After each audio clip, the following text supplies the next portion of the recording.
Hi, welcome to the program. We're so glad you're with us. So how important is it to go to church? It's a common question now with the rise of virtual church services over the last couple of years. That's right. And one of our viewers commented on Facebook and asked us to talk about this. He says, is it okay if you believe in God and trust him with all your heart, but you don't go to church? That's where I'm at. So that's a good question. Ashley, what do you think? Well, I'm a church girl. Like, I love going to church. I think, as believers, we are called to come together. I think it's Hebrews 10:25. Yes. Paul says, do not neglect coming together. Yeah. Don't neglect the assembly. Encourage one another. Encourage one another, too. That's part of the verse. Yeah. So my response to you would be, well, what is holding you back from going to church? I think that's the real question. And you've served in churches. We're not heroes, but I know over years we have served in different capacities at our own churches. And part of this question, too, I mean, it's a question a lot of people are asking, but this person said, can I love the Lord with all my heart and still not go to church? And of course, we're not the judges on where your soul is, but part of your heart not being released over here is assembling with others.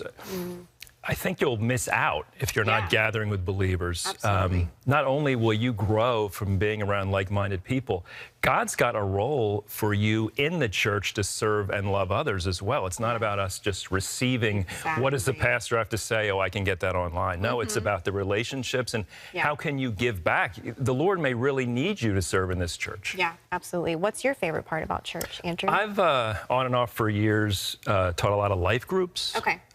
Which isn't always a wonderful experience. We're not saying that church is easy, but yeah. I've led 3 or 4 life groups over a couple decades at church and leading small groups. And I personally enjoy the interaction and hearing people's views on things, asking questions. What are you struggling with? Here's what I struggle with. Can you help me? A lot of times I have found the very struggles I have in parenting or in my faith journey, et cetera, other people have the same challenges and have overcome things, and we're able to benefit from each other's experiences. Yeah, definitely. And, I think sometimes we get overwhelmed by the idea of church. I think a lot of people think that churches always have to be big. The early church, it was all house churches. It was people meeting in the homes of hosts who are willing to open their doors and allow people to come in and read the word and fellowship and communion. So, if you're not comfortable with going to a big church, maybe find a small life group or something, or a house church, a local house church or something.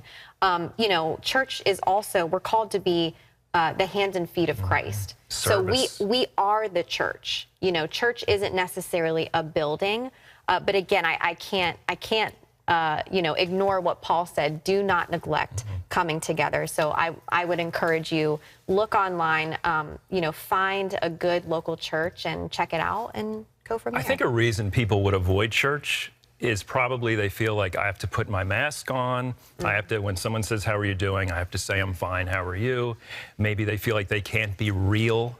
And that's why relationships, life groups, finding friendships in the church is important. So when someone says, how are you doing today? You may say, I'm not well. Yeah. And people can gather and pray for you. I don't know, Ashley, about you, but a lot of times people feel like they want to slip into the church, last row, get out before anyone really engages with them. And you're not really living a Christ-following life if we're trying to avoid encounters with people. I would say if that's you, you're missing out. You're missing out on the beauty of the gospel, which is each one of us, we're all different, right?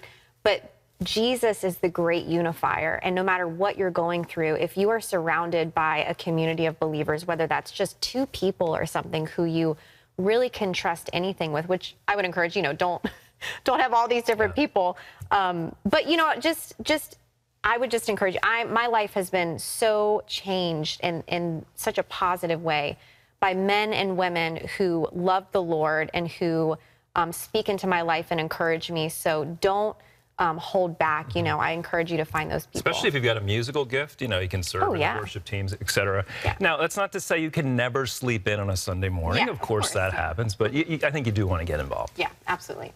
All right. Well, if you would like us to ask a question or give us a topic to talk about, like we just done on this show, make sure you visit our social media pages.